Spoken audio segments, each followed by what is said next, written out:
Big Boss Malayalam season 7 live അപ്ഡേറ്റ്സിലേക്ക് സ്വാഗതം. അങ്ങനെ നമ്മുടെ പ്രിയപ്പെട്ട സംവിധായകനായ ജിത്തു ജോസഫും ആസിഫ് അലിയും അപർണ മുരളിയും അതുപോലെ നമ്മുടെ പ്രീവിയസ് കണ്ടസ്റ്റൻസായ അർജുനും എല്ലാവരും ബിഗ് ബോസ് വീട്ടിൽ വന്നിട്ട് പോയിട്ടുണ്ട്.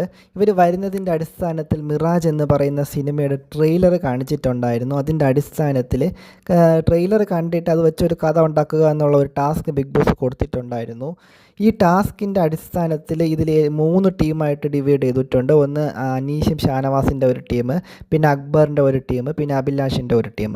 അങ്ങനെ ഈ 3 ടീമിൽ നിന്നും ഏറ്റവും കൂടുതൽ നല്ല രീതിയിൽ കഥ പറഞ്ഞത് നമ്മുടെ അനീഷിൻ്റെ ടീമാണ്. അങ്ങനെ അനീഷിൻ്റെ ടീം ഈ ടാസ്കിൽ വിജയിച്ചിട്ടുണ്ട്. അതും ജിത്തു ജോസഫ് സാറിൻ്റെ മുന്നിൽ വച്ചാണ് ഈ കഥ പറഞ്ഞത്. മാത്രമല്ല നമ്മുടെ ആസിഫ് അലി അനീഷ് ഫാനാണ് കേട്ടോ. കാരണം ആസിഫ് അലി വന്നപ്പോൾ മുതൽ തന്നെ അനീഷിൻ്റെ ആ ഡയലോഗ് പറഞ്ഞുകൊണ്ടാണ് കയറി വന്നത്.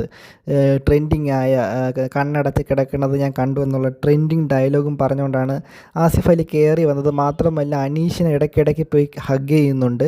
മാത്രമല്ല ഇടയ്ക്കിടയ്ക്ക് പറയുന്നുണ്ട് വീട്ടിലുള്ളവർക്കൊക്കെ ഭയങ്കര ഇഷ്ടമാണ്. മാത്രമല്ല നിങ്ങൾ പറഞ്ഞ ഡയലോഗ് പുറത്ത് ട്രെൻഡിങ് ആയിട്ട് പൊയ്ക്കൊണ്ടിരിക്കുകയാണെന്നൊക്കെ പറഞ്ഞ് അനീഷിനെ ഒരുപാട് ഹഗ്ഗൊക്കെ ചെയ്യുന്നുണ്ട്. ഇതിൽ നിന്ന് തന്നെ മനസ്സിലാവും നമുക്ക് ആസിഫ് അലി ഒരു കട്ട അനീഷ് ഫാനാണെന്ന് മനസ്സിലാവും. മാത്രമല്ല അപർണ മുരളിയും അനീഷിൻ്റെ അടുത്ത് നല്ല രീതിയിൽ സംസാരിക്കുന്നുണ്ട്. അപർണ മുരളി തൃശ്ശൂരുകാരിയാണ്. അപ്പം ആ ഒരു ഇതും അപർണ മുരളിക്ക് അനീഷിനോടുണ്ട്.